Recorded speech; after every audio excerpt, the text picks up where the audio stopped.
This week, all the way from Beijing, we have Morgan Flaharty. Morgan is the strength and conditioning coach for the Chinese national wrestling team. We talk about the culture differences of working in a different country after growing up in the United States, the training that world class wrestlers have to go through, and gamifying your training environment. Check out his Instagram at Mogo Training and enjoy the episode. Before we hit the intro music, I wanted to introduce to you guys the Yoakum Strength Insider.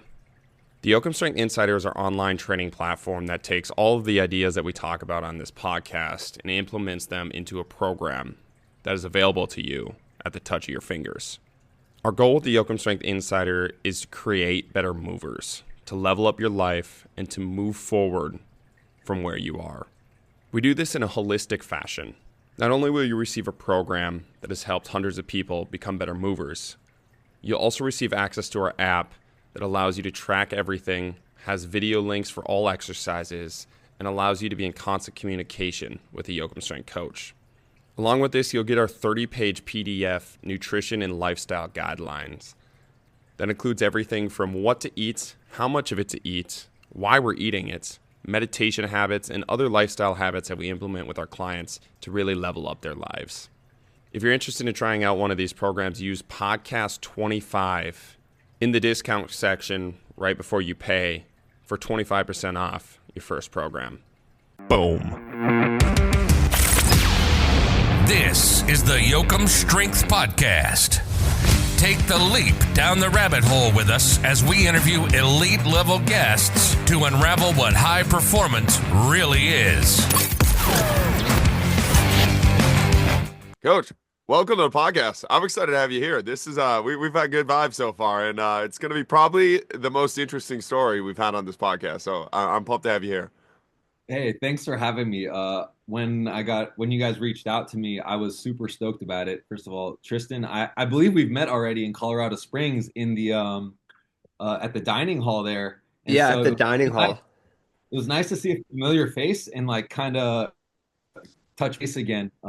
Albeit from different parts of the world. But I'm excited to get in this conversation. I love talking about this stuff, and I feel like many stories are being slept on. So it's a great opportunity to kind of hear. Well, I listened actually your stories already, Austin. So I kind of did my little bit of research, and so I'm really excited to be here. You were talking about the different part of the world and different time zone specifically. You want to tell the people where you're at currently that don't know. Yeah, so I'm in Beijing. You can tell by the beautiful art on the wall. And I'm in Beijing, China, at the we call the National Olympic Sports Center. And this is one of three main Olympic training centers in China. They're placed strategically based upon the seasons. And so during like the easier part of the winter, spring and autumn will be here in Beijing. And then for the summer and like the harsh part of the winter, we go to a place called Baisha, which is like far south. It's like really close to Vietnam. You can actually take a boat from Baisha to Vietnam. And if you wanted to, I can't do that, but you could. And then a northern part called Chiwandao, which is like another little beach town where like China just like owns the beachfront property. So we just have like a training base like on the beach there. And so in order to like combat the seasons and keep the wrestlers all healthy, we have these training locations and we just like pop around to different ones just to mix it up a little bit and stay healthy, I suppose. Dude, that's super nice. You get vitamin D all year long. Yeah, it's pretty cool. And also like it's really nice to be able to pop into different cultures as well. Like Baisha is like it's an island, and so you have like these like little communities that are just super cutty. They're just like little people like hanging out on the street side. They do all their like little things, which kind of gives you like insight into like how to like rural China live versus how does the big city of Beijing live. And it's really cool to see like China from all of these different ways of life, especially because like you hear so much about China in the United States and it just paints a weird picture of what it is.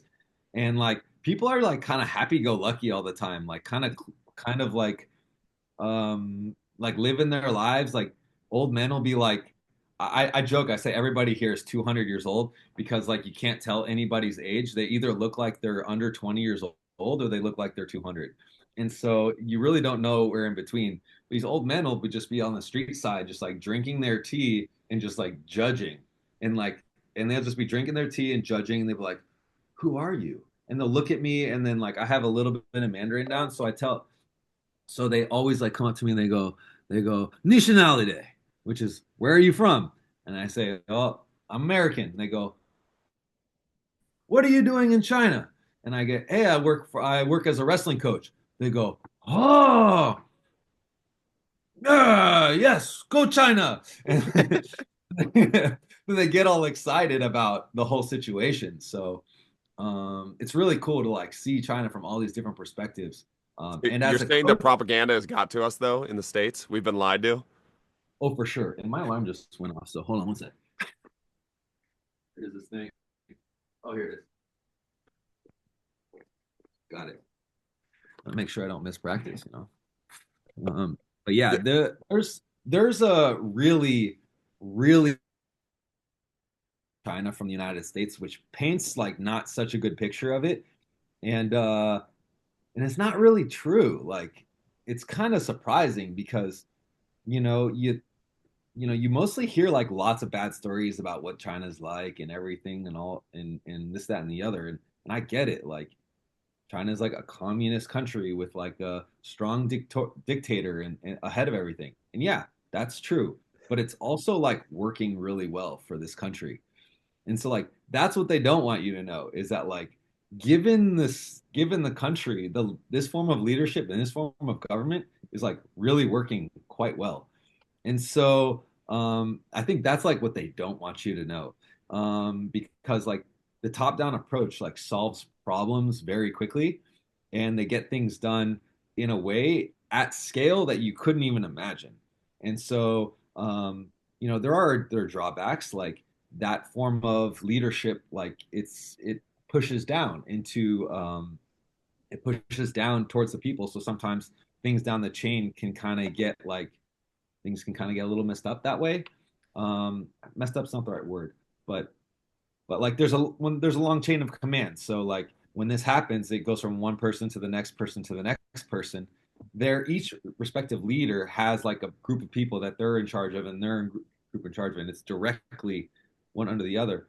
And this like model exists at every element in society. So you can kind of see how this sort of you can see how this structure is emulated everywhere, including our national team. So it's like I've like in order to like really understand how to navigate the team and how to navigate the athletes and the team leaders, you really have to kind of understand the sense of government and how that is indoctrinated into the culture. So that way you can know your role, stay in your lane, and figure out how to work within everything. So that way you get the most things done. And and for me, that was like probably one of the most important things that I had to learn here because when I got this job, there were like four other coaches that came, four other foreign coaches. One of them was like our head wrestling coach. One of them was a former strengthening and conditioning coach here, and the other one was a was the physiotherapist. And they're like, "Hey, dude, by the way, you're like the sixth of five other coaches that came here that either quit or were fired because they couldn't produce the results they wanted to, or they couldn't assimilate into the system, or they straight up weren't liked by the federation, or they hated it themselves." So I was like, okay, well, like we've got 9 months into the Olympics, and here's like a really good opportunity to like show what I know about wrestling and like really change this team. And what that's going to require is like really understanding the culture, the athletes, the system, and not piss anybody off. And so, and so, doing a little bit of research kind of gave me a little bit of an idea into like how the history of China has like affected its leadership culture, and using that to coach has like been one of the most invaluable things that I've ever understood as far as like a tool for coaching. It So, yeah, going back before you got this job, what was your wrestling background? I know you were a pretty accomplished wrestling yourself, and I know looking through your bio, and I think when I initially met you, you were a strength and conditioning coach for the U.S. wrestling national team. So I guess Yeah. like how did that journey begin there, and then how did it, transform into where you currently are? I don't feel like many people go from working for like an NGB in the US to going to China. That's gosh, I don't know how far back to go. Like I started wrestling in high school, and like that, I started wrestling my freshman year in high school. I was really into track and field, but I was like getting in a lot of trouble. So the high school principal essentially put me into wrestling as a way to be like, hey, yo, we need to like put some structure into your life before we kick you out of this high school. And so, so they put me into wrestling, and quickly my coach was like, "Hey, yo, you got to run like 5 miles every day until your grades come up because we can't even let you come to practice until you're eligible. So we're gonna let you be here, but you can't join practice until you get your grades up." And so quickly, like I was running during practice, and like running like really sucks when you're not a distance runner. And so I'm like hacking up my lungs, and I'm like feeling my liver detoxify, and and I started getting into shape this way, and very quickly I realized how difficult wrestling was as a sport, and how when you have somebody that's like equally matched with you, you're essentially suffering in the you're suffering to the strength to their strength, and then you're suffering to your own condition. And so I was like trying to find a way to train myself so that way I could suffer less in the sport of wrestling. And I just quickly became obsessed with the sport because of the numerous challenges that it offered. And so this is like how my obsession with the sport got started. And in high school, I just kind of like lived in the sport deeply, where like I found it as a way to kind of cope with some stresses and manage my daily life and things at home. And this eventually got picked up by the right people who essentially led me into university for wrestling. And so I went to University of California, Davis, where I studied exercise physiology, and then I wrestled for their team. And so we were a Division 1 team, and we had uh, like the best recruited class in the country at that time, and that was pretty cool to be a part of that team. But also like we had like 60 guys walk on that year, so we essentially had like an 8-man bracket tournament just to make the team. Uh, that just was make for the pretty, 8 man for the one weight class. yeah, for one weight class. That's And crazy. we ran we ran the finals like a normal tournament in front of the school. And so that was like pretty rad. And so I ended up like making the team this way. And that was like really special to me because in high school, I would like I sacrificed so much in order to be a good wrestler. I had such a late start in the sport as somebody who starts when 14. Most wrestlers start when they're 8, and if they plan to make if they, one of the latest research studies that came out showed that the most successful wrestlers usually start around 8 to 10 years old, but they don't specialize into the sport until they're around 14. And so in that sense, like I didn't really have the same fundamental base that most wrestlers did. So I felt like I had a really big catch up. And so I spent all my days really, really, really training all day. I would run to school, wrestle in the morning before school, and that lunchtime I would try to pick one of my partners to come in and train with me during lunchtime, and then I would wrestle at practice, and then like weight train after school. And I did that for 4 years, and kind of like to my own demise in a sense. Like I built like the discipline that I needed to be successful in the sport, but I essentially like destroyed the bursas in my knees, and like they ended up getting infected, and like I ended up sitting out at the state tournament my senior year because I was in the hospital for a staph infection in my leg that turned that turned into a blood infection, which went septic. And they essentially like, I'm like laying in the hospital and like in like antibiotics, being like, wow, I totally blew my chance to get into college. And and so making the team in at Davis was like a really monumental thing for me because like I failed my goal as making being a state champ in California. And I was like, okay, well, what's the next step here? Like, how do I keep upping the ante? And so then making the Davis and making the team was like really big for me because like I felt like I belonged there, but at the same time, I didn't quite earn it yet. So, and I wasn't recruited. The coach kind of was like, "Yeah, you can join the team. That's cool, whatever." What And did like, you end up winning that 8-man bracket, or what did you end up yeah, placing to make the team?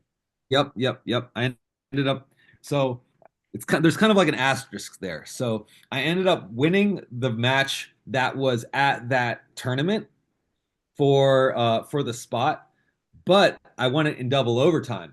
So the coach is like, okay, well, we're not gonna like cut somebody from our team based off a double overtime loss. It's kind of a we should give him another shot. So then we had another wrestle off in the wrestling room that week, and then I lost in that wrestle off in double overtime. And so like, all right, well, we're gonna have to go best 2 out of 3 now. And so then we were going to do that next wrestle off on that Friday, and then that wrestler was he was a senior, I was a freshman, and he's like, you know what? Let's let this freshman guy join the team. I've had my run. Thank you very much. And so then he like focused on his studies, and then they let me on the team for this. And so that was like how I got my start at Davis. That's crazy. Yeah, it was crazy, and like we had some like awesome wrestlers on that team. We had a couple All Americans. That was the year after one of the wrestlers, Derek Moore, won the NCAA's in the weight class that I was fighting for.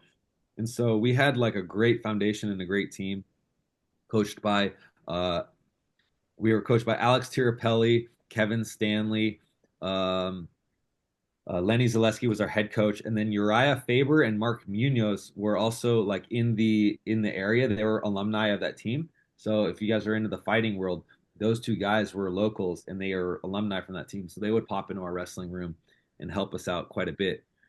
And so at Davis, studying exercise physiology, essentially like alongside wrestling, like literally gave me like the best foundation. To be like, hey, how do we like look at training from like a very scientific foundation and impose it into a sport which generally doesn't have a lot of science utilized in its practices.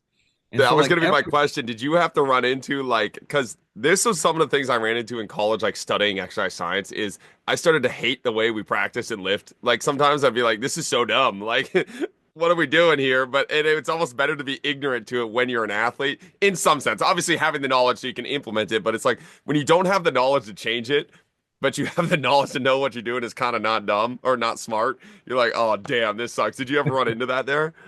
oh man, in wrestling it's the absolute worst. I know every wrestler Wrestling I is work the with, worst. bro. it's Wrestling is it's the like craziest for that. They it's just a love the old contradiction. school grind. It's a contradict. The whole sport in and of itself is a contradiction. And I actually wrote a report to the federation last year after the Olympics because they're like, "Hey, how do we identify what our prospective talent is based upon their strength and conditioning?" I was like, "It's not that simple." And so I They wanted wrote like this KPIs to like predict the next elite wrestler type thing.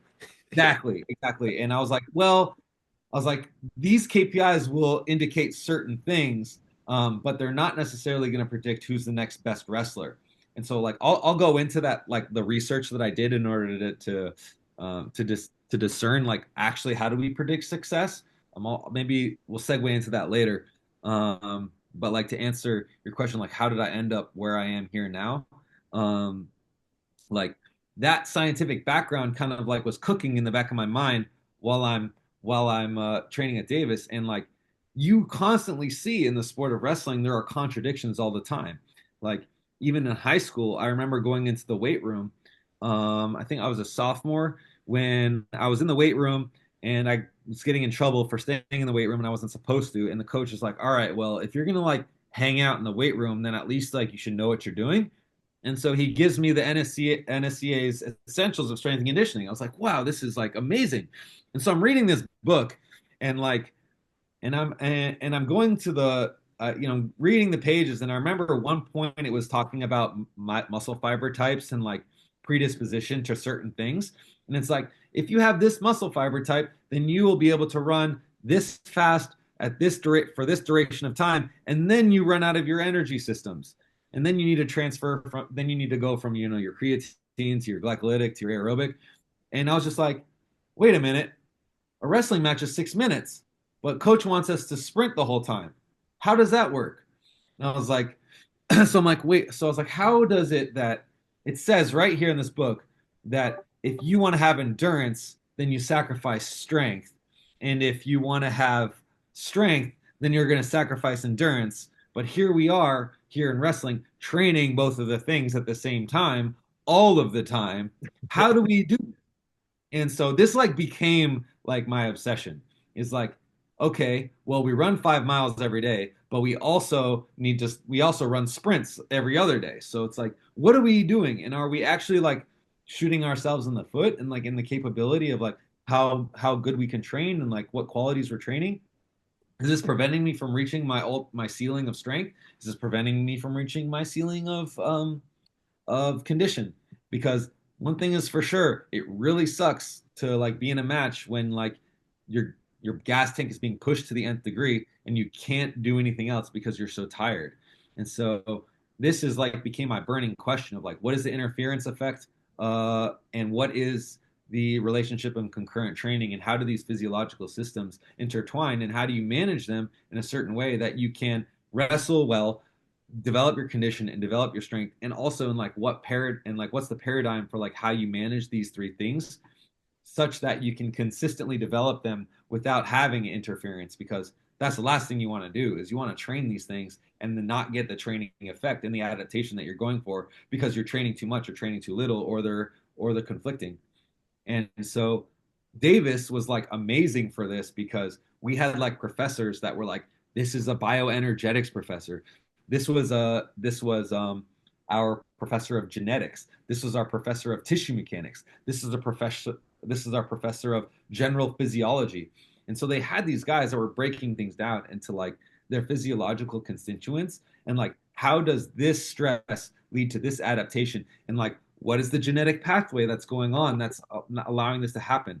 So having this like molecular but also practical approach to everything like really kind of allowed me to like sort through this nuance without getting like too weird about it or dogmatic about it, because you had like a practical map of how these systems work and how they interfere.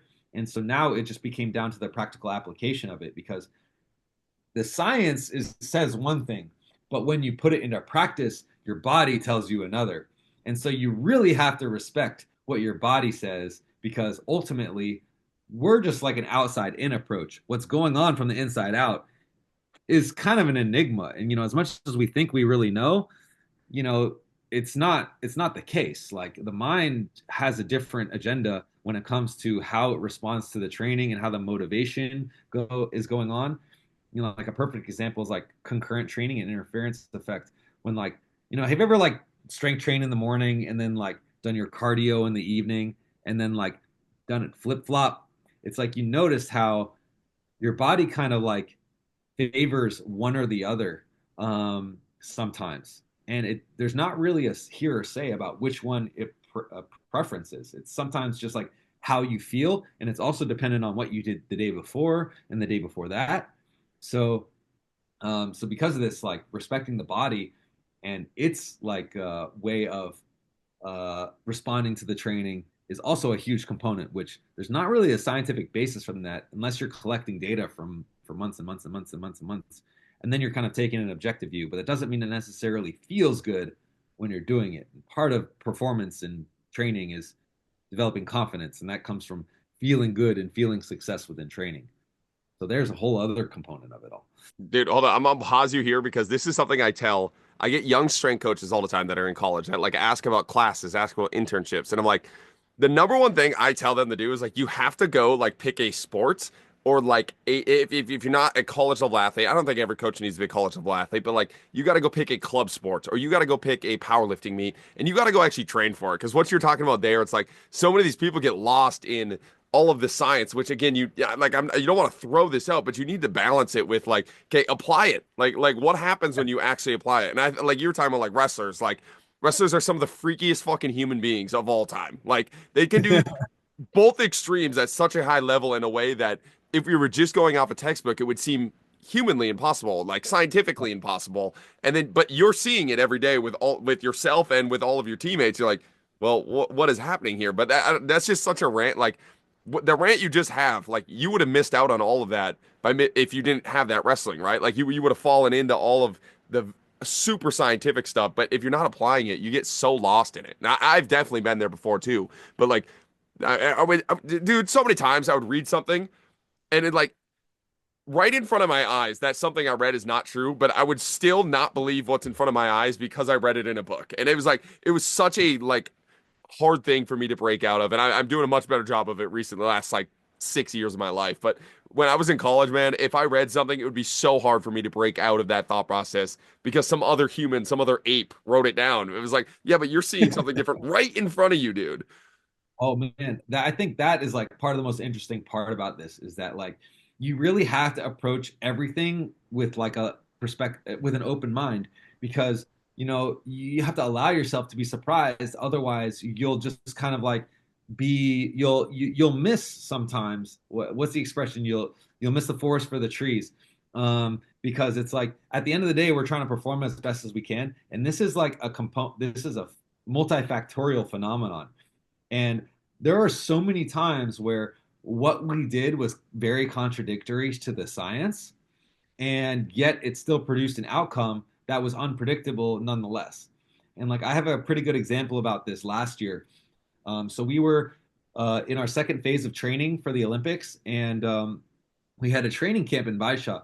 And two of the athletes they had suffered some shoulder injuries, but they were training for the Asian qualifiers. So they needed to be in top shape for the Asian qualifiers, but they couldn't wrestle, and we didn't want to exacerbate the injuries. And so I had like come up with this conditioning program for them, and the coach is like, "No, we need to push them to 90%." I was like, we're kind of like we're close enough to the competition that we should push them to maximal, but I don't really think this is the protocol that we should utilize." And so because I had them on the conditioning program, but this was like in conjunction to their wrestling, like they were out of wrestling practice to recover their injury. So they were doing extra conditioning instead of the wrestling. And the coach was like, no, we need a protocol that's 90% or more of their maximum heart rate. And we're going to do it every day for 2 weeks. And it's like, yeah, right. You're like, oh my God, that sounds like torture. And I was like, okay, well, the research is pretty clear that if you like push somebody, if someone does like maximum training, like more than 10% of their total volume, then they're gonna burn out, and their body's not going to be able to. Body's not going to be able to handle it, and their body is and we're going to see a decline in their performance, the decline in all these other factors. I was like, you know what? This is the protocol. This is what we're going to do. And so strapped on the heart rate monitors, had them do had them do some 90% protocols with a fairly high amount of volume. And then we did this every day for 2 weeks. And so we kind of I kind of pulled some tricks in there so that way like it wasn't just like pure torture on the athletes. So that way it wasn't like the same volume every day. I kind of like modulated the loading because I was like, yeah, we're kind of like going against the science here, but let's see how we can manipulate these things to like have a little bit more systematic approach. And when I went back and reviewed the data, it's like the athletes made an adaptation to this protocol, and they had a progression. So I was like, okay, well, this changes my opinion on maximum heart rate training for a period of time, where it's like, okay, specific adaptation imposed demands. If you push an athlete to a certain level and they continue to work within this parameter, you can see an adaptation. Now, given the parameters of the training, like I wouldn't actually recommend this protocol, but for those athletes, it worked. And they ended up going on to the Asian qualifiers. and qualifying their weight classes and going to the Olympics. And so this was like a huge thing because like these athletes were super, I mean, they were pushing themselves to the nth degree. At what cost? This is the bigger question that I had to write about in the annual review. Is like, okay, for everything there's an equal opposite reaction. So what are we taking by putting this in? And so So for that, I've never heard of I've never seen like a wrestling program like follow like super objective metrics with like heart rate and doing those kind of trainings. Is China super into like very objective, very standardized procedures and like it has to be like you have to have it very well thought out and explained, or more so subjective? Because you see a lot of wrestlers do because I seen the guys at like WCAP and stuff, you'd see them do circuits and drills, and they would, it looked more of like an old school wrestling practice, and you didn't see a lot of technology involved. But it sounds like you had a pretty big technological this is drive here. this is my shtick. I like I have the scientific background, so I've been able to impose these types of things within the within the training protocols for these athletes. And I've done this for a couple reasons. Like there's definitely validity to having the old school approach. I mean, essentially it's empirical, right? It's empirical data. Coaches have seen this and they've seen what works, they've seen what doesn't work, they know what works with their program, and they don't necessarily need to measure it to manage it. And I respect those people completely. But for me, in my situation here in China, what gets measured gets managed. And also, like, I like am assuming that I'm always on the chopping block. And so I am like protecting everything that I'm doing with data and using a system. And I literally have to I write an essay every week to the federation about exactly what I did with the training, exactly what the protocols were, exactly how I'm progressing them. And I'm like essentially doing this because this is like a huge digression, but like the language barrier between English and Chinese is like humongous. And not only that, but the way that Mandarin and Chinese as a language in and of itself functions is fundamentally different than English.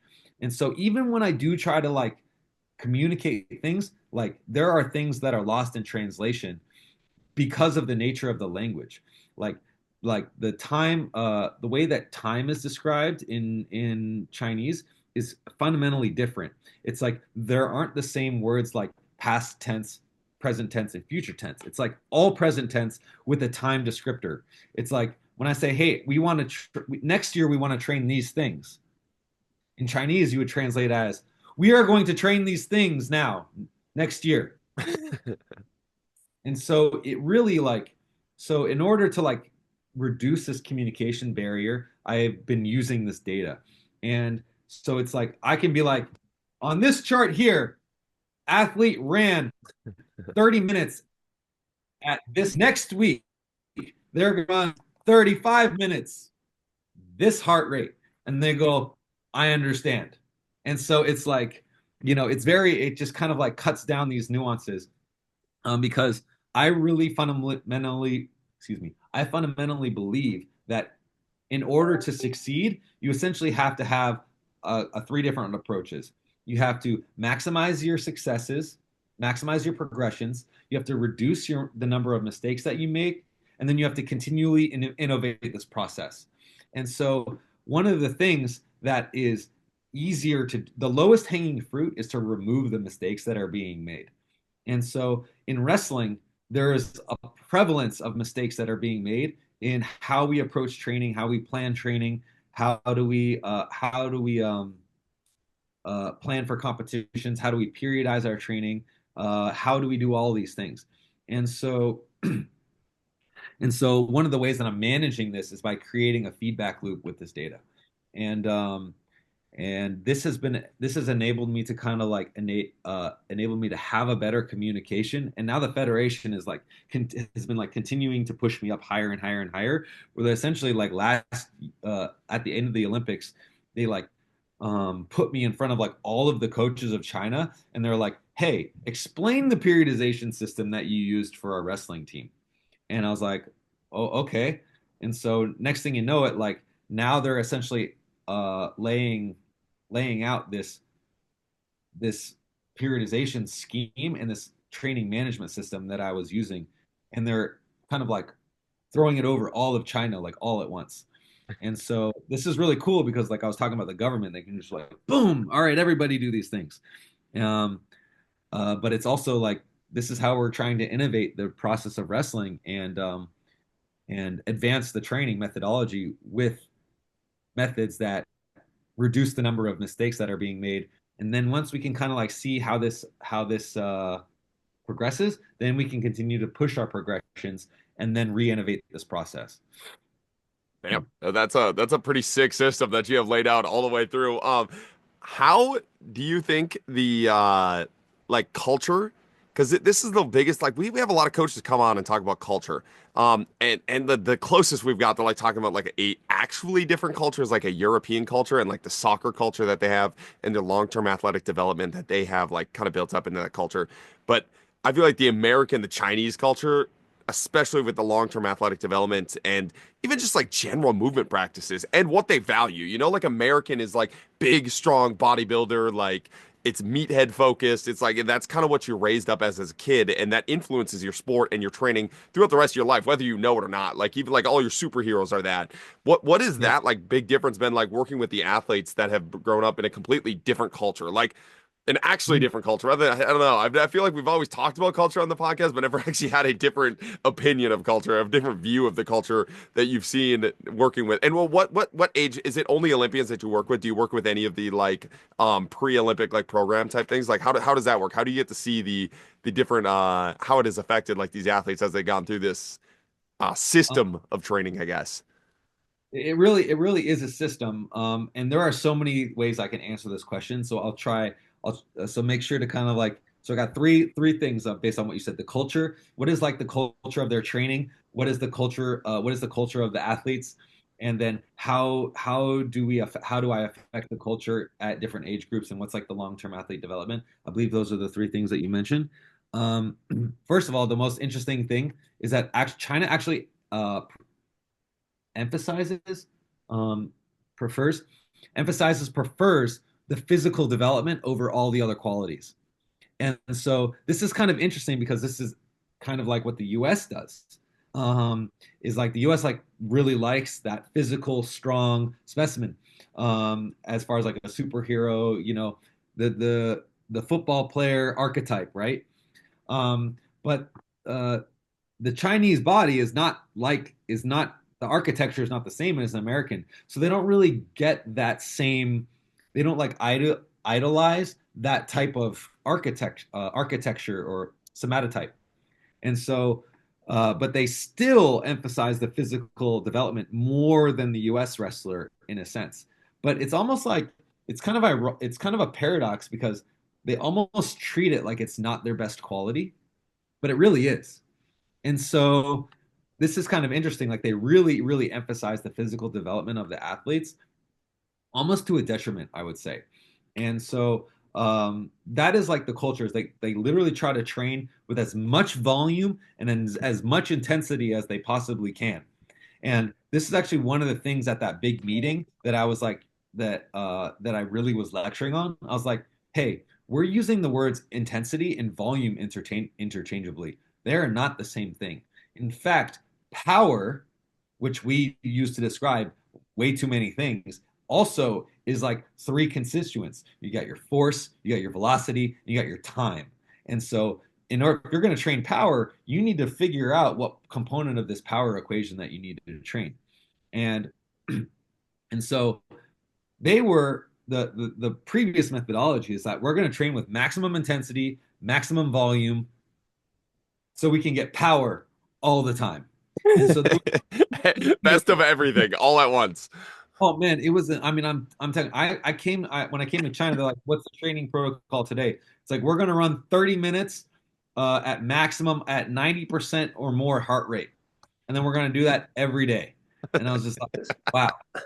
So, so is it kind of like almost the I know some in endurance sports, like the Norwegian method, sometimes it's like almost like throwing 1,000 eggs out the wall, and you're like, okay, well, this guy survived. I guess we can do 32 hours a week for three He's just a years of, fucking I freak. guess like I guess we can do 32 hours a week of endurance training, and that's going to produce really good people. It's like, well, a lot of people quit, didn't make it, and it didn't really work. I guess like it produced like two or three really good people. Is that kind of the method that they were going about? Just strongest will Um, survive? I think that I wish I could say that that was the strategy, perhaps, but I think it was more so like that's how they had successes, and so they assumed this is what was needed to succeed. And they had like a bunch of they had a few, two Olympic champions, and they're like 18, 19 years old. And so I was trying to say that like the reason that they were Olympic champions is because they were in the age range that had the cellular turnover to respond to this type of training before their bodies just like couldn't handle it. And they didn't repeat their medals. Mm. So this is like a testament is that like the data shows that if an athlete medals at in fact at the Olympics, 91% of the athletes that medaled at the Olympics were medalists at the World Championships the year before. And of those medalists, 81% of those were also medalists at the Continental Championships that year. And so like there is definitely a progression like a progression of how you earn your medals over the course of your career, and that should dictate your success. But for China, that's not what happened. For China, it was like they would send an athlete to the Olympics who they thought was ready, and then they would win a medal, and then that was like this is the way that we win. And like we sent we sent one athlete to the Olympics that didn't go to the World Championships the year before, or that didn't medal at the World Championships the year before. I don't actually remember if they wrestled at the World Championships that year. Um, I don't remember, but Oh, I know she didn't medal at the World Championships, and she got a medal at the Olympics. this may be slightly not true, but so there was a rumor for like cycling in China that some of the state teams that their or so I guess their national team wasn't as good as it could be because some of their state teams were like paying better salaries and they had like more allegiance to their state team.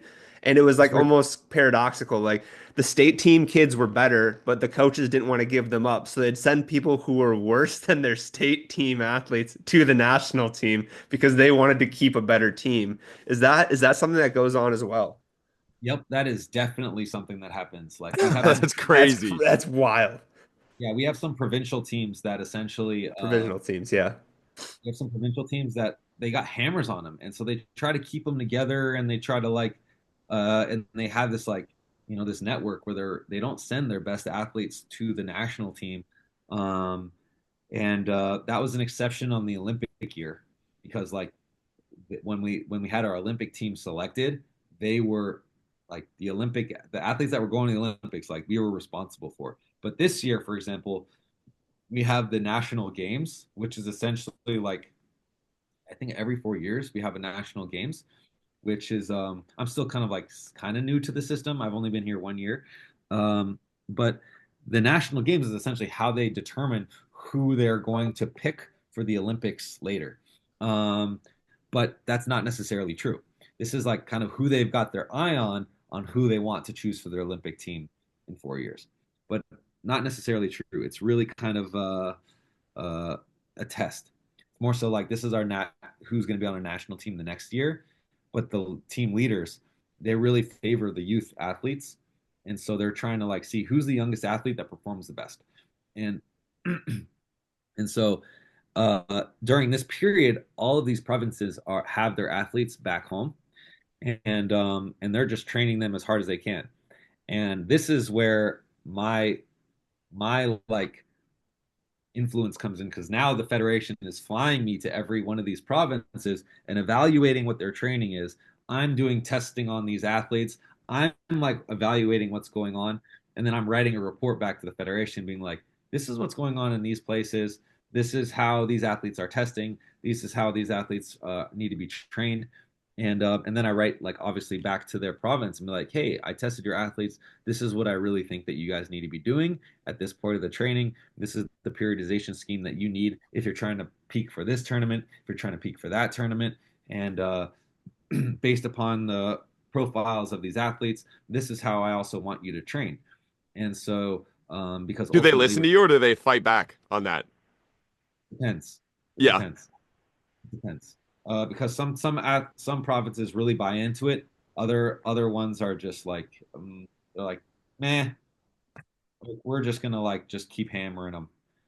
And so, and the thing is that they hammer the athletes and they still succeed. But I believe that we can extend the athletes' careers if we continue to have um, if we can continue to have a more systematic approach. That being said, like these athletes when they show up and they when they make it through this program, they have a capacity to push through to push that you've never seen before.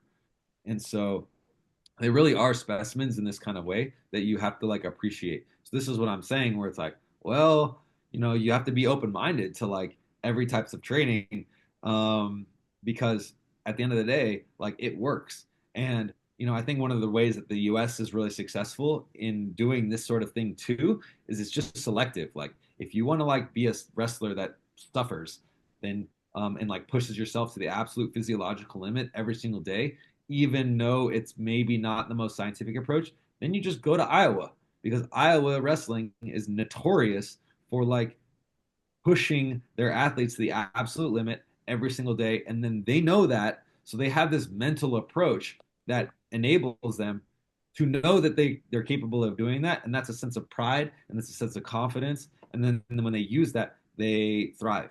And we saw this with Spencer Lee at the Olympics last year because he was able to steamroll all of the athletes that he wrestled with utilizing this type of confidence.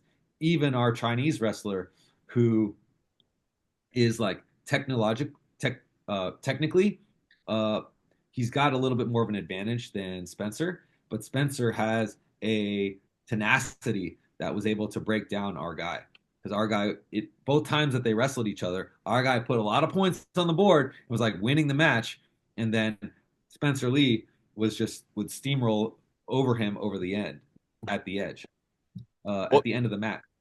with So that, like that, this is kind of the thing that because you were talking about the where you were saying, okay, we should approach it in the scientific way, and you're like, the coach is like, no, we're doing it for 2 weeks, going hard, right? And then they succeeded, and then you're talking about some of these other guys that are coming to you, and like they're producing results. Like, how philosophically do you approach the question of like, are they succeeding despite of, or like succeeding because of? Like how do you find a balance in between in that question? Because I struggle with that question too, because you see it all the time, where it's like things that shouldn't work, but is it despite of what we're doing, or is it because of what we're doing? And like, how do you pick apart those two things and then find out kind of what matters? And it mostly comes in when you're working with somebody at the Olympic level, because even if you're not winning Olympic gold, like if you're at the Olympic level, you have had success, right? Like you're not a bum. It's not like some high school football program that you're just on the team, right? Like so you have succeeded. You have all of these data points to say what you do works, but now somebody's saying there's something smarter. You know what I mean? Like that balance is crazy. well, there's one fundamental thing that I think every strength coach needs to appreciate is that phenomenal athletes and phenomenal genetics will succeed in spite of your shitty program. And and so, you know, this is one thing that like it will overshadow bad coaching. And a great athlete will be a great athlete, and they will, they're people, they're smart, they know how they have internal mechanisms of learning, of trying, of managing their own training and doing whatever they can in order to succeed. So this is when this happens, like it's not necessarily the coaching that is to be appreciated. It's the athlete. And coaches, we want to take a lot of credit because this is our livelihoods and this is our craft and this is our practice. But at the end of the day, like there's a whole other human on the other side of this who's put their entire life into the endeavor of training towards a goal, and you got to appreciate that.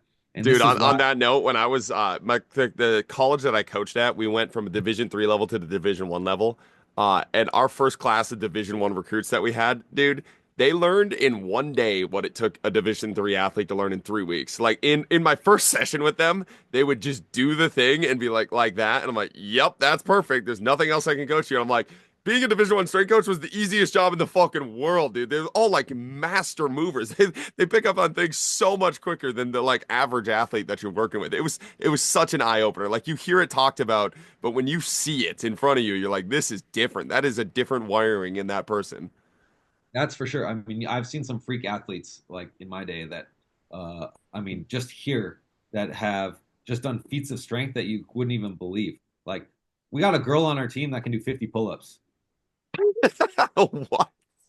Yeah, 50 pull-ups. And we had at our last training camp, and I trained, and this is how well they responded to this training. We had a train. They started off doing 20 pull-ups as a team, and in the course of 5 weeks, we trained them all up to do 30 or more pull-ups. Like the minimum on our team was 29 from the during the course of that time. So these athletes, they went from 20 pull-ups to 29 pull-ups minimum, where one athlete got up to 44 pull-ups during this training period. She made a jump from 30 to 44 pull-ups over the course of 4.5, 5 weeks. And That's insane. this is a training response that is not just the program, but it's also the athletes themselves. And so Makes you feel good as a coach, though. That's for sure. I felt awesome. And this that whole program like really opened my eyes, because this is where I was like, we're gonna do this whole training camp scientifically, and I'm gonna show you why it's gonna be important. Because they wanted to continue to push the volume and push the intensity. I was like, no, I have specific parameters of loading and unloading and progression that I want to follow, and I'll prove to you it works. And like we made like a 10% improvement across the board on all physical qualities in our general physical preparation phase. It's like we saw their like power, and we saw their speed, and like all these things improve as a result of this program. And I was like, some of these things I didn't even train, and they got better. And I was like, like goes to show that if we manage these things with a little bit more, with a more scientific approach, that there's actually more adaptations on the table than we even realize. And so, and so to your point, like these athletes that still succeed when they're being pushed as hard as they can, like they succeed in spite of the program sometimes. And so this is part of why I believe one of the things that you can do as a coach that really makes a big difference is to reduce the number of mistakes that you're making and try to remove those variables from your equation. So that way you can at least like what it is that you are managing, what it is that you are measuring, you're also managing, because at least then you have some element of control and some locus of control that you can facilitate in its development. And this is, I think, one of the most important thing as a coach is like maybe not throw everything at them, because then you might not have an idea of what happens. But if you can like pick variables or your KPIs that you want to use to push the athlete, then those are really important indicators on how your program may or may not be working. And also it helps gives you insight into the efficacy of your program, but also the development of that athlete over time. So, with wrestling in particular, comparatively to other sports, like wrestling is such a fluid sport. It's like, it's fluid, it's artistic. Like there's a lot of different movements, and like every opponent's so different. How do you kind of program that into the regular strength training that like a normal, football player would go through, and mix it up with the ability to like be fluid and be loose and just be able to be so almost like Bruce Lee water like when they're going after stuff. Well, wrestling is fluid, and and it does make like an enigma to the training. But there was a Serbian scientist who did a study with a bunch of other coaches in the in the United World Wrestling Commission. They actually identified that there are seven main archetypes of wrestlers, and so you can like individualize your training based upon one of these seven different archetypes. Let's see if I can name them off. You had the strong man, you had the defensive man, you had the offensive man, you had the binder, you had the wrestler that is offensive from within ties, and then you have a wrestler that's offensive from outside of ties, and then you had like then you had the all around good wrestler, and they all had like it was really cool. It's like they all had like your like player stats, where it's like this one's offensive percentage was like 60%, but their defensive percentage was 50, and and their like average points scored per minute was around this, was this, that, and the other.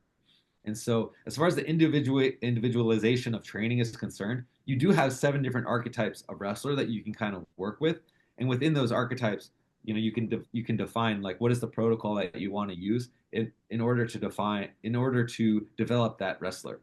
Now that's like this level of training, like almost like above the ceiling, because you have to assume that they have all of their qualities are ready for that type of development in the first place.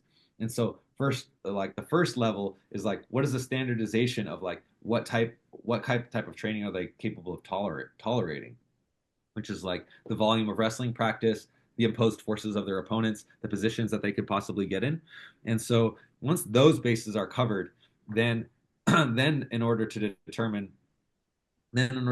like how do you train these different wrestlers with the different types of modalities, then you can kind of go into the individualization of their training.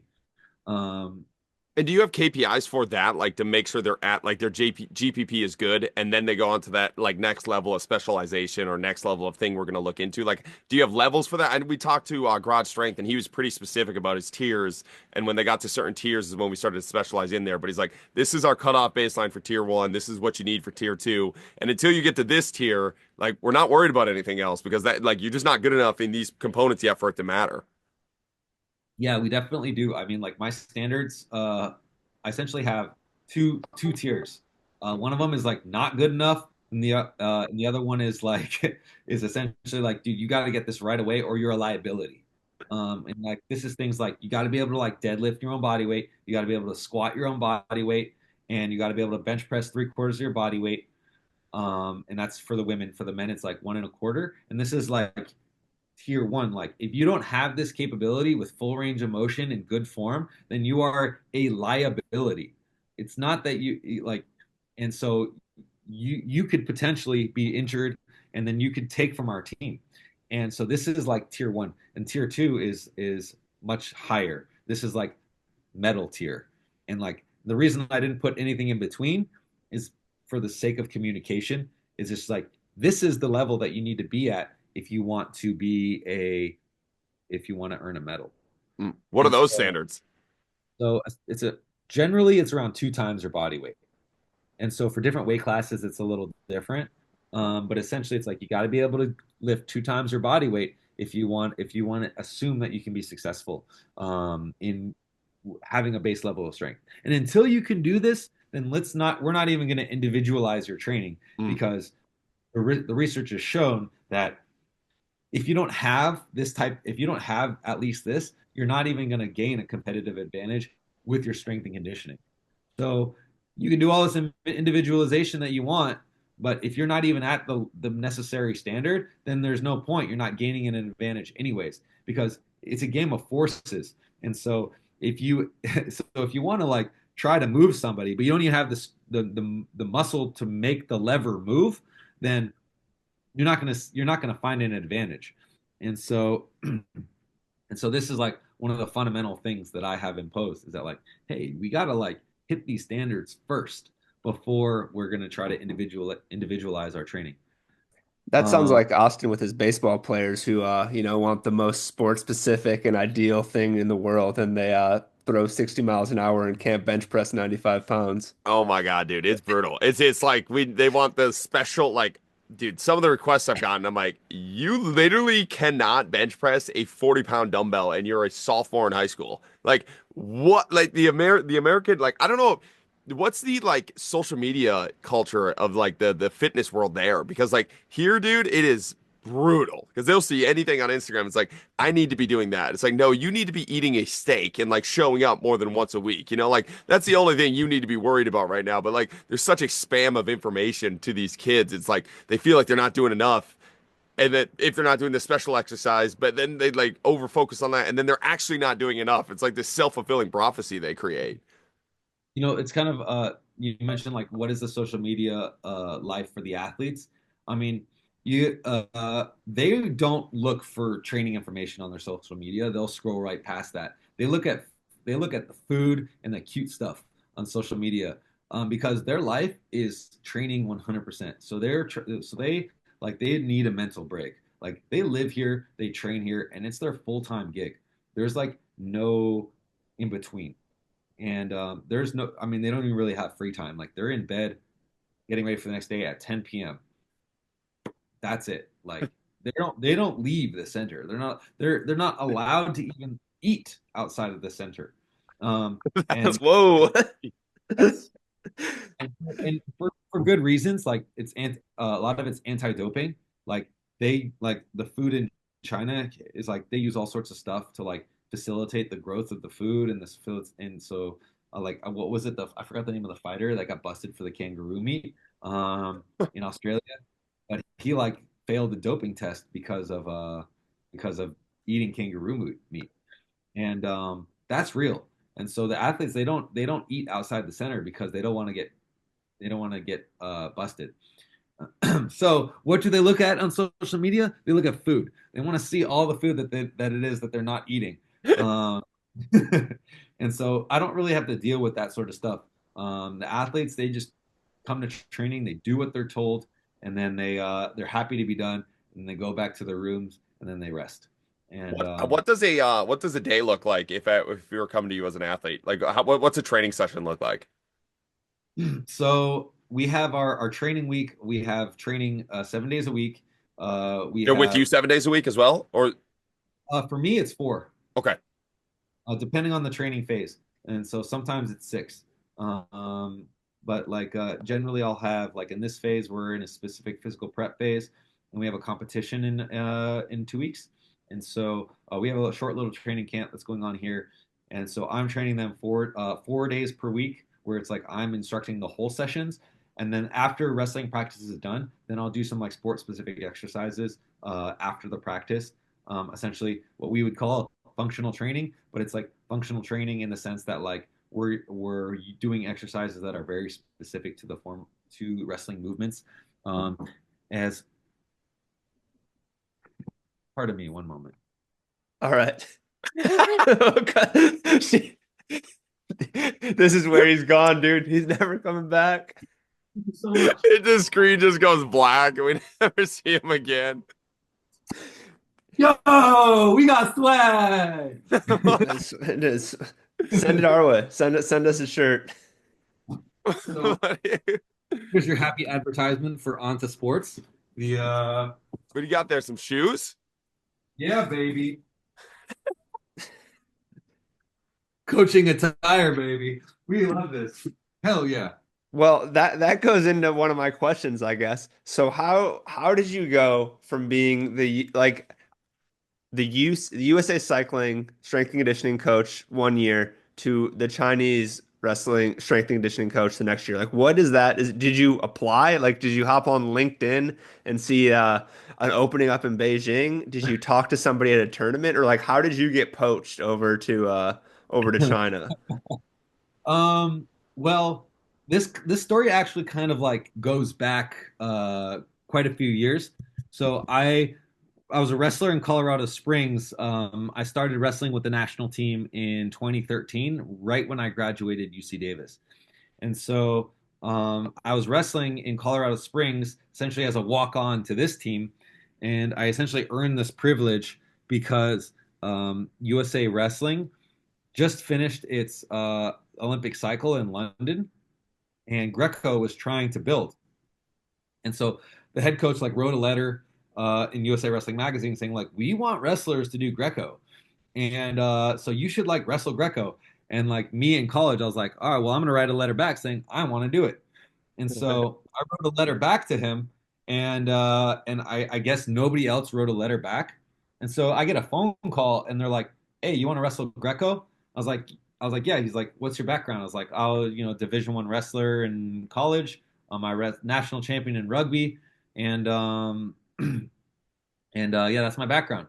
And he's just like, "Oh," and I'm like, "Yeah, can I do this?" And he's like, "Hold on." And so then I wait a week and I get another phone call from that was Steve Frazier who called me the first time. And next I get a phone call from Momir Petkovic, who was the resident head coach of the Colorado Springs team. He says, "Hey, I hear you want to join our wrestling team." And I was like, "Yes, I would absolutely love to." I was like, "But like I don't really have the credentials. Like I'm not an All-American, um, never state champion. At Davis, I only wrestled 2 years at Davis before they cut our wrestling team, and so like I don't really have the background, but like I promise that I can do my best." And he's like, "This is great." I was like, "Huh?" He's like, "No, this is we want you here." I say, "Why?" He goes, "Hey, he says it's not about how many medals you have around your neck. It's how you walk and how you breathe, which ultimately determines if you have what it takes to become a champion." I go, "Oh." He's like, "So you have a chance. Why don't you come here, stay for a month, and we will decide after a month if you can stay." And so I told my professors, and they let me have a month off. And then I went to That's Colorado. sick. They just let you go. Yeah, and I had a month off, and I essentially just got my ass just totally cooked for a month at Colorado Springs, just getting totally whooped the entire time. And but I still kept coming to practice. I did my thing, and they invited me back. And so I moved to Colorado Springs, and I trained full time there, uh, wrestling full time, competing full time. And then I started. Then I worked as a personal trainer at a local gym. And meanwhile, we had our strength and conditioning facility that was in Colorado at the center, and we had a coach there and an intern. And I kept on asking questions like, "Oh, what are you doing with this training? How are you doing this with your training?" And then I told them, I was like, "I went to UC Davis." Like, "Oh, you went to UC Davis?" I was like, "Yeah, that my professor. These are my professors."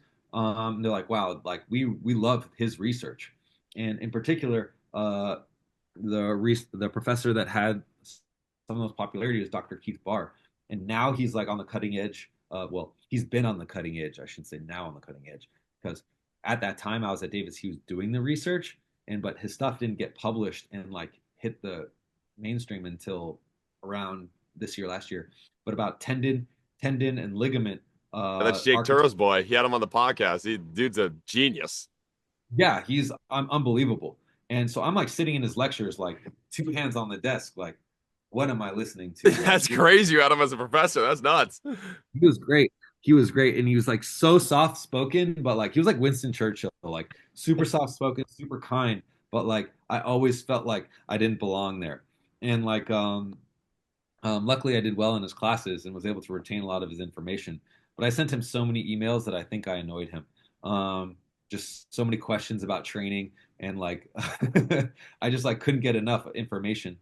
And so while in Colorado Springs, I kept on talking to these the strength coaches, asking about the training, telling them about what I learned in Colorado Springs, and just sharing these ideas. So that way I could continue to kind of do a little bit of training on the side because I didn't feel like I was still good enough. So I kept on doing like my own strength and conditioning on the side in order to like kind of raise my level.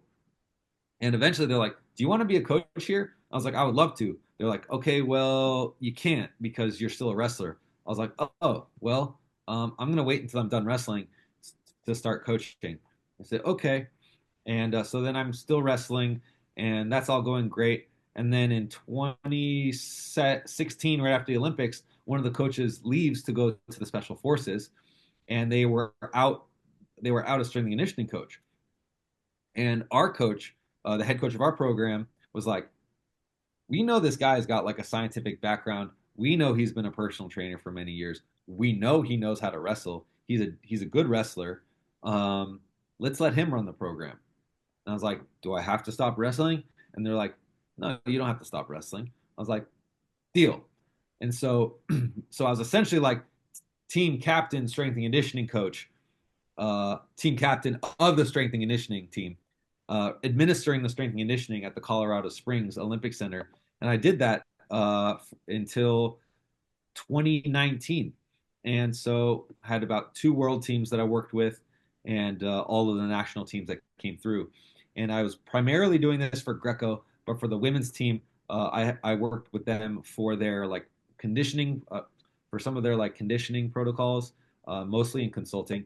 Also recovery protocols, and also how to organize the stress adaptation of certain physiological qualities, so that way they could layer their training in a way that they could manage that they can manage their recovery, and what are the types of recovery that you should do given a specific stress stimulus.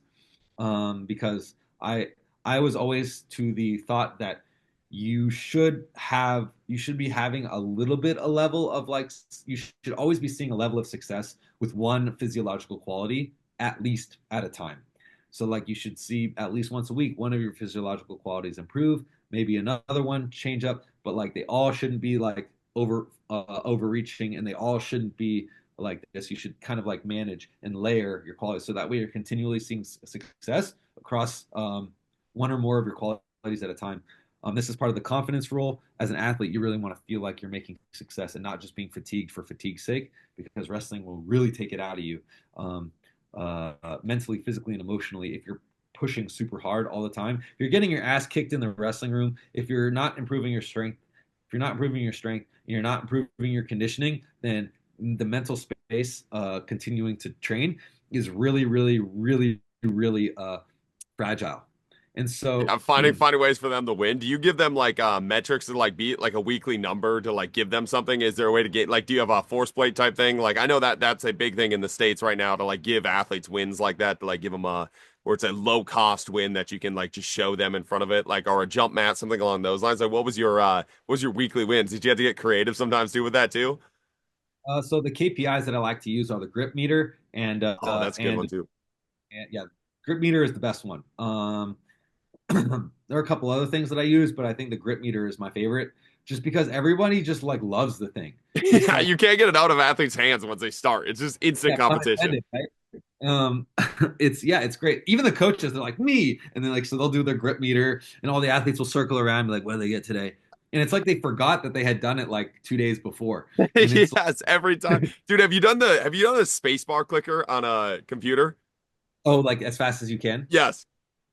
I have, yeah, yeah, I Oh my have done. God, dude. If you have I brought my computer once and we were talking about like central nervous system firing with our athletes. It was literally almost an hour and a half straight of athletes just trying to like beat their PR on the finger clicker so they could talk shit to their like buddy. Yeah, in Colorado Springs, we had a what was it called, a Dynavision, which was essentially it was used for TBI testing, where it's essentially a big board with a bunch of buttons on it, and essentially it would they would light up and you go boom, boom, boom, boom, boom, boom, boom, boom, boom, and they had a record board on the side. And so Oh God. it's just like anytime anybody went into sports medicine, it was like, and they were waiting for their appointment. It was just like, ding, ding, ding, ding. You know, boxers had a bunch of the records. I like went in there and I like practiced. And so like I would go in and like try to set the record, and some boxer would come and beat me, and then I'd go back and do it again. And that was a lot of fun. Um, but yeah, definitely those KPIs are like really important to like manage and push the athletes, so that way they have some sort of like tangible sight of what are the things that they need to be progressing, but also some ownership over the process. Because sometimes when you like program or percentages and things, athletes they don't quite know if they're making progress or not. And so, especially as a coach, if you're always trying to push them and make it a little bit more challenging time after time after time, then then it can be discouraging. Like one time I like uh one of the girls they came to the training, and the new athlete, and they were doing the squatting, and they were like squatting like two thirds, only two-thirds, one-third of the way down. And I was like, that's not like, you got to go down. And they're like, and then like I had them go halfway, and then they were like they couldn't do it. And I was like, that's okay. We just like took some weight off the bar, had them go down halfway again. They still couldn't do it. Took some weight off the bar again, and then like had them go like all the way down, all the way up, and then the weight was like it went from like 90 kilos to like from a quarter squat to like 30 kilos in a full squat. And she just like started crying. She's like, I'm never gonna be good enough, da da da da. And she's like crying to me in Chinese, and I'm like, and I'm like trying to using like my little Mandarin to like console her and like encourage her, like, hey, it's all good. Like we're 35 right now, we're 30 right now, but next week we're gonna get up. The week after that, you're gonna get up. The week after that, you're gonna get up. And then when we did our testing, she made a big improvement. over her previous max. So I was like, see, it's all good. And so now she started to like see her, they started to buy ownership into the process just by seeing these metrics consistently improve. And so I think this is really important for athletes to be able to have sight of their improvements. And generally speaking, like you should, like an athlete should only be overreaching like maybe 2 weeks at a time. So like if they know that they maybe are going to suck for like 2 weeks, then they can like mentally prepare themselves for this and understand that's part of the process and develop trust with you as a coach. Um, How but do you I communicate? digress. How is like is there a language barrier like when you're communicating something like that to where like you have to tell them? Because with the data part, it's nice because you can show them the wins. But when you have that 2 week period where you're like, you got to communicate to them, there's not going to be good data here because it's going to suck. Like these are going to be the 2 hard weeks. Is there like a Yeah. language barrier? Like obviously there's a language barrier, but like how do you do it? I think my secret weapon is humor. Like, I'm just fun. I just try to be as funny as I can with the athletes. It's like wrestling is such a hard, intense, difficult sport that like by like putting in a little bit of humor into it, it like takes the edge off. And so I can like help encourage the athletes just by letting them know like, hey, we're having fun, we're training, like this is our job, like let's enjoy it in whatever way we can. And so by making these jokes, it kind of like makes it soft, but I'm also like telling them like these are our expectations, this is how I need you to train, but we're just going to have a good time doing this. And also it kind of rounds out the fact that these athletes have been like pushed to the absolute limit for like their entire lives. And so by having like a little bit of by taking the edge off of practice, you can get a little bit more out of them. This is why the motivational spirit is like so. I mean, the motivation is everything, right? The inspiration, the motivation is everything. And like back to another question that you were asked before, like what is a fundamental cultural difference? Like the source of motivation for the Chinese athletes is fundamentally different than the source of motivation for American athletes. Hmm. Like in the U.S., we're like very individually driven. Like I have goal. I want to achieve goal. I want to achieve glory, and I'm going to show how awesome I am, and it's gonna reflect. And because of how awesome, I can say how awesome I am because the United States helped me get here. It's like they like, thank God for my country and everything, but I did it. in like, and in China, it's not like this way at all. It's like you're wrestling for your province. You're doing this for the pride of your province. You're a reflection of your coach. Your coach is a reflection of your province. Your province is a reflection of your country. This is for China. And so there's a very collective pride and a very collective approach of the mentality and the motivation and the inspiration of the athletes. So this is something that I've been really trying to study is like, okay, if we have this really collective motivation, this collective understanding of like how the athletes approach things and how they're motivated, and how do we use this to our advantage to inspire the athletes to push harder for something, especially when the East is becoming slowly more and more West. And so they're starting to look into the West for like, social media is coming in here. People are seeing how people in the West have certain freedoms. And like, this is like the grass is greener kind of thing. So now people are kind of like having a little bit more of a westernized approach to things, which is changing the way they're thinking. And so this is a challenge when it comes to motivation because it's kind of like an all or nothing. If you have like a very, very collective, this is for China approach, then you can use this as a strength. But when there's like a little bit of like individualism that's put in there, it becomes challenge. It challenges the way you think, and now you have like a subtle internal conflict. And so that is something that I'm trying to learn how to navigate in order to inspire the athletes. Well, that's what I was And wondering too. Is like when you are an Olympian, like Olympic champion, at least in the American world, like every champion I know that's an American person, their ego, like you can smell it on them, and it's almost like you have to. Like if you think about it, like a successful baseball player, like you're gonna face so many defeats in your life. You have to have an insane ego and that ego, confidence, however you, but like Rob, like that type of thing. How does that like get funneled into the athletes where the culture is so different, where that is not a rewarded trait? That is not something that is like sexy. Like it's sexy in America, whereas there it would not be at all. nope, it's not quite punishable, um, but it's not like appreciated. You know, it's like someone could have this like attitude and like it won't get like it. There's no like positive reinforcement for it. So this kind of behavior, like it kind of takes energy, right? To like hold this facade, or maybe if someone actually fundamentally believes this about themselves, you would only know it through their actions, not by how they necessarily carry themselves. Like I had an athlete last year who like was so confident in his abilities that he like didn't want to train. And so like he's like, no, dude, I'm gonna win. I'm the best. I was like, dude, yes, you're right. You are the best. And let's like secure this. Let's like secure this by training extra hard so that way you win easy, you know? And he's like, no, I'm already good enough.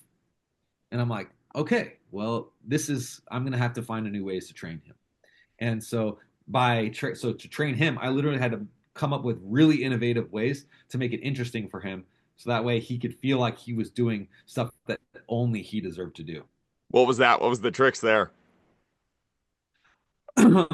Essentially, I was like taking fundamental lifts and like doing ways that like make them seem unique. For example, instead of like doing like a deadlift with two hands, we were doing like a deadlift with one hand. Like instead of doing a back squat, with a barbell across the back, like sets of five, we were doing a set of like isometric push with potentiation of jumping. Like You just got to give him a little cookie. yeah, that's exactly right. And like, I just kind of like programmed it into the respective phase so that way it was not contradicting the goal. But at the end of the day, like the basics are always the best. So like, um, but also the confidence is important too. So giving him that confidence was like essentially what I was training more so than the training itself. Because the training, it was kind of like if we did the same session once or twice, more than two times, he would just get bored. And so this actually goes into like Poliquin's philosophy on how certain people are different neurotransmitter types, and you have to adjust their training based upon that neurotransmitter type. And this is like a perfect This is a perfect example of how different athletes definitely need a different individualization of training based upon their personalities, not only for the actual physiological adaptations, but also for just their buy-in. And Dude, yeah, we talk about that like all the time too, and it's like all you have to do as a coach is like set aside your ego, and you can get the same, not even the same amount of work, but way more work done if you just give them the thing. Like I look at it, and then I look at it in a pretty general sense when I look at GPP, where it's like I just need to get a squat variation done. Like, how can we load up that squat pattern? I do not care like what cookie I have to give you to go do it. Like if it makes you feel special because I got a belt squat in here, I'm having you belt squat versus maybe some person wants a Zercher because they're more that meathead archetype. Like I don't care. yeah, I got it done. But so many coaches like fight that mindset. It's like the program above everything. And it's like I think it should be the principle above everything, and we're yeah. adapting everything else to get there. Yeah, there's definitely a really interesting balance there because like ultimately you don't want to deviate from the principles of your programming, but also you want to be able to be adaptable to the sense of what is it that the athlete needs and how can you individualize it so that way you're on the plan, but also that way you're on the plan, but also moving in the way that the athlete finds valuable to them.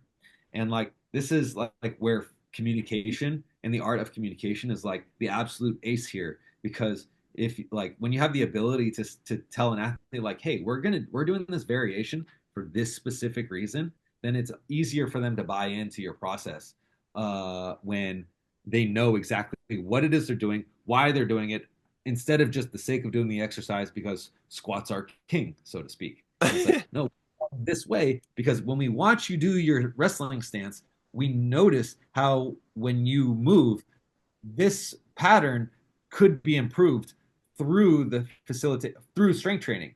And when you do these moves, we see that there's an energy leak here. And so by improving your strength, you're going to have more application of your power and your force to this movement, and it's going to make you a better wrestler.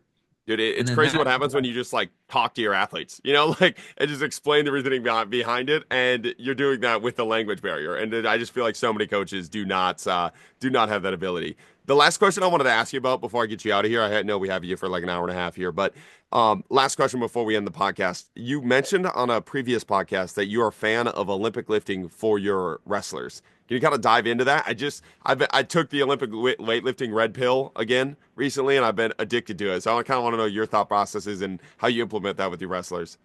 Yeah, let me like preface this by saying like I did see how there was like this rhetoric of anti-Olympic weightlifting on the social media space, and I thought it was quite interesting, and there's some value there because essentially like the I think it was almost taken out of context a little bit where some coaches saying Olympic weightlifting sucks and for athletes for whatever they're saying oh it sucks for development it's a waste of time you don't need to expose your athletes to this type of training it's a little bit too maybe dangerous there's too much of a learning curve it may not even be applicable to sport and they're making all these arguments which I think in a vacuum, those things are all correct, but it's all about the prescription and the programming and like how you apply these things for what it is you're trying to do. And wrestling is, I think, low hanging fruit for the answer of why it's important for a number of different reasons. Number one, in Greco-Roman wrestling, there are some movements that are literally a power clean. Like you pick somebody up from the ground, you put them up on your shoulder, and then you throw them over your head. It's like you either have a human or a barbell. It's a similar movement pattern. And in fact, you could even argue that you're doing it from like the low-hanging Zercher position where you do it with the elbows down on the ground and you lift them up and do the whole same thing. And so in this sense, this makes it actually quite similar as far as like how's the movement pattern similar to the how's the training pattern similar to the movement pattern in the sport. So this is that component. But I really like Olympic weightlifting for wrestling for a number of different reasons. Number one is that you're training a number of different movement qualities at the same time. And so we only have a certain amount of time for wrestling and a certain amount of time for weightlifting. And you don't want to have somebody do more exercises than they need to do because they're already doing such a high volume of training. So like, for example, a clean and jerk. With a clean and jerk, you have a bilateral pull you have a catch, which is so you have a concentric pull, triple extension. You have a catch, which is a squat. You have an eccentric deceleration with a heavy load. Then you have now a pushing action. You have a pushing action. It requires good posture. It requires good position. It requires good timing. It also requires patience. And then you move into a jerk, which is a unilateral acceleration and deceleration, and then also overhead stability. So you are training a whole lot of components at the same time, which are valuable for the sport, and you can load them respectively to one's abilities. Just practicing the movement pattern is good enough to develop the timing, but also the all of these other qualities that I mentioned before. And when an athlete has the inability to do a certain phase of that lift, well, then they can focus on that component and that derivative of the weightlifting movement, and that enables them to target something that they need to work on, allows you to coach something specifically, and it allows them to also develop something that's high. It's a high return in terms of what that is that they need to develop, because then you're taking something much more complicated and you're isolating something into what they need to do. So this is also individualization, which athletes really develop. The big difficulty of Olympic weightlifting is that it takes a lot of practice and it takes a lot of time. And so to learn how to do properly. I mean, and I actually think this is an advantage because athletes, they want to be challenged and they want to learn. They're only going to have a difficulty with Olympic weightlifting if they don't have the right mobility and they have difficulty assuming those positions. And that gives you actually an advantage and insight into what it is you need to work on with those athletes. Like if an athlete has tight wrists and they can't get into the right clean position, or they have tight elbows and they can't get into the right front squat position, this is valuable information. Now you know how you can improve their mobility, and there's going to be a long downturn. There's going to be a lot of downstream effects from developing this wrist mobility, from developing their shoulder mobility, and developing an upright posture in their front squat. And this is all over the long term going to really help them develop. But I understand how coaches, they might want to prefer trap bar pulls jump squats, or all these other things to work on maximum rate of force development, concentric force, concentric power, and all these things. Because in some sports, those qualities need to be trained in isolation. But in wrestling, you have to be exposed to absolutely as many things as you possibly can, and you be able to develop, and you need to have the resilience to train those qualities and to feel to feel those forces against you to a point where you can adapt to them. Dude, And that's the with the Olympic lifting, the thing I've realized recently, like getting back into it, it's the bang for your buck exercise on it has been wild. Like it's you want to get sick traps and a insane neck, like Olympic deadlift or like Olympic lift, right? Like if you want to get sweet leg work done, Olympic lift. You want to get some weighted jumps done, Olympic lift. You want to like develop a sweet core, Olympic lift. It's been crazy like how much stuff it does in like one exercise that I've noticed. It's like it doesn't like you were saying like all the studies where it's like it doesn't do all of the things the best, but it does like it's like the 80-20 rule. It does like all of them in one exercise. You don't have to do 13 other things, which has been really, really nice. Especially with me, where it's like I just kind of right at this point in my training career, I just want to get in and out of the gym, and it gives me something to reach for. And I'm like, I can do that right now, and I don't have to spend 3 hours in the gym doing everything. well, let me mention something because you said, well, maybe it doesn't do these things the best, but there is evidence that it does do a few things the best. Like the snatch has been measured to be the highest rate of force, have the highest power output of any other exercise. And so, okay, like if you want something that trains maximum power the absolute most, or speed strength the absolute most, or strength speed the absolute most, the snatch is the answer. And so it's like if you're trying to train power and you want to look at the research and you want to say what does science show to be the best, okay, snatch is that answer. And so for power clean it's a little bit less so, but it's still like, you have your speed strength and your strength speed. Okay, snatch might be a little bit more speed strength than the clean, but they're still like relatively speaking forms of um, the highest forms of power development, in terms of wattage for those two modalities. So if you're coming at me like, what's the science say? Well, that's what the science says. So if you really want to be Occam's razor, it's like, what trains power the best? Okay, these two actions. Simple. What is their background going like when you get these athletes? How much of a background in Olympic lifting do they have? Because like Tristan and I, well, I know Tristan skipped the weight room a lot, but our high school was like an insane Olympic lifting program, and like it's crazy how helpful that was going forward because I did it at such a young age. Like I had so many reps of it going into college, I didn't have to learn it, and I noticed that because we didn't snatch in high school, so I had to teach myself a snatch. I just had to relearn the clean, and I picked up the clean like pretty instantly because I had the past history of doing the reps, and the snatch I felt like a dumbass for like 6 months until finally something clicked. Still Yeah, feel like they a don't. dumbass snatching, not gonna lie, but it's better. Yeah, I heard you talking to Dane Miller, right?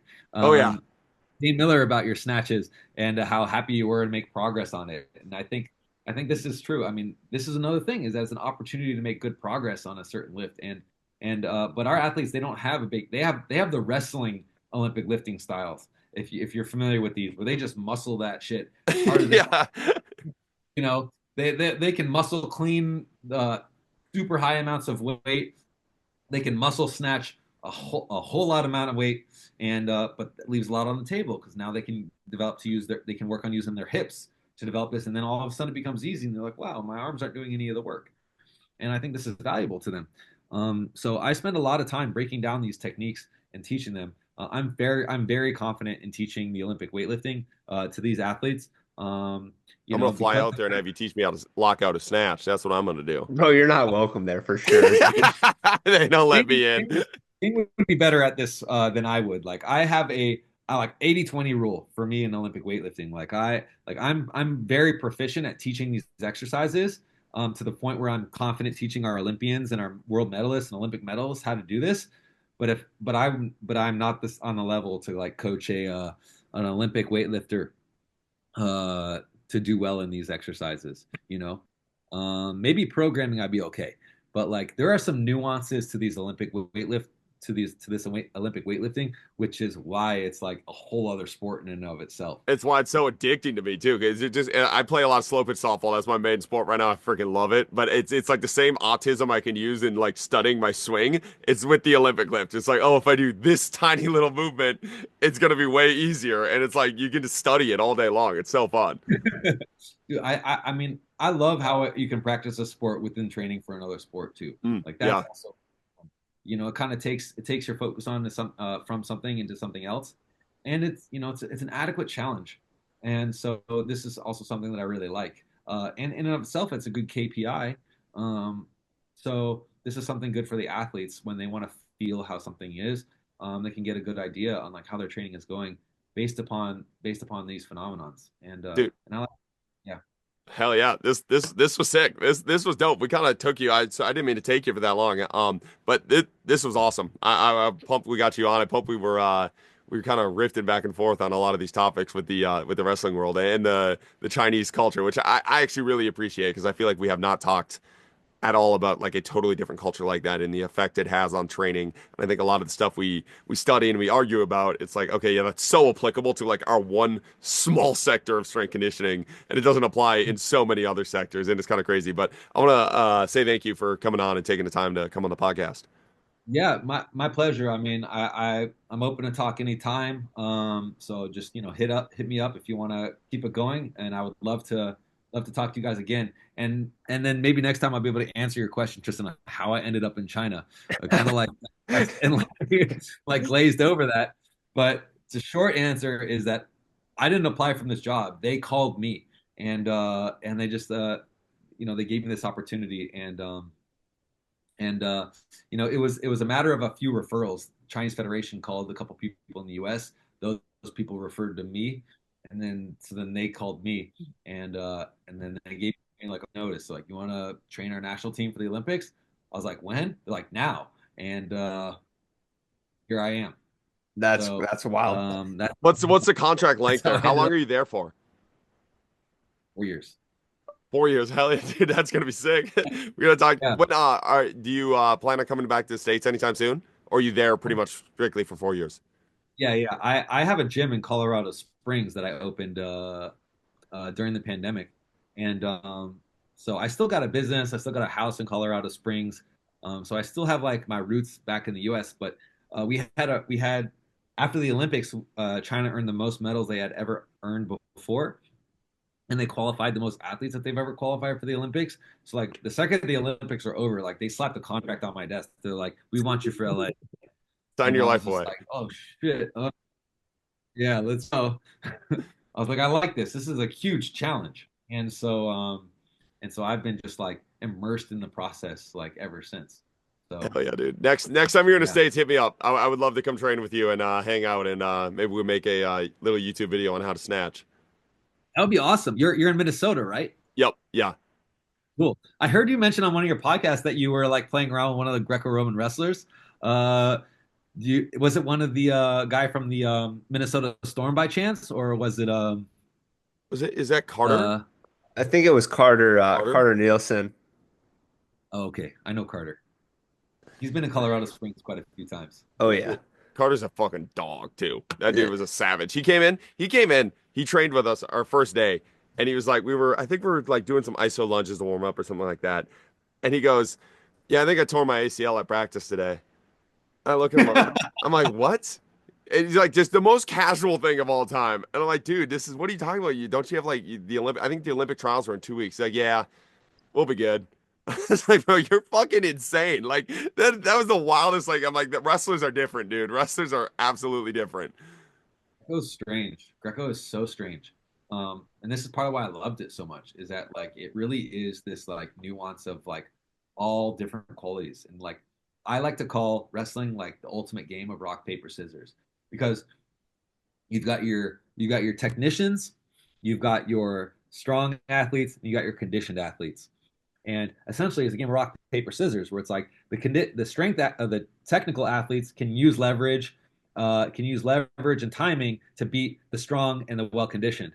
But the conditioned athlete, if he can outlast the strong and the technical wrestler, then the technique and the strength aren't so important. And the strong wrestler is only strong while he is strong, and he's got to use his strength against the technical wrestler before the technical wrestler can impose their technique against them.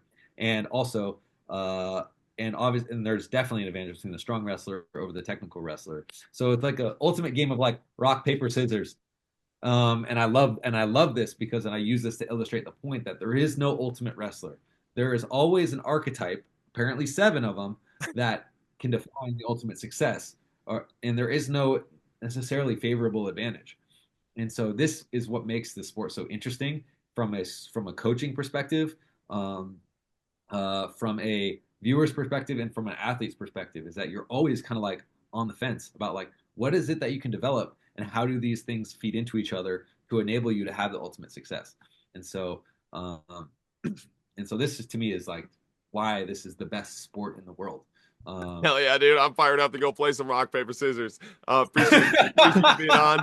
Appreciate you guys listening. Keep chopping wood. Thank you for listening.